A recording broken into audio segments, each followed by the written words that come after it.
பார்த்திபன்.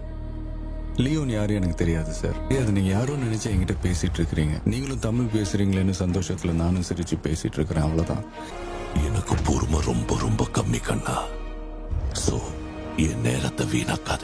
நீயா வந்து நீதான் லியோன்னு ஒத்துக்க. Sir, alcohol not allowed.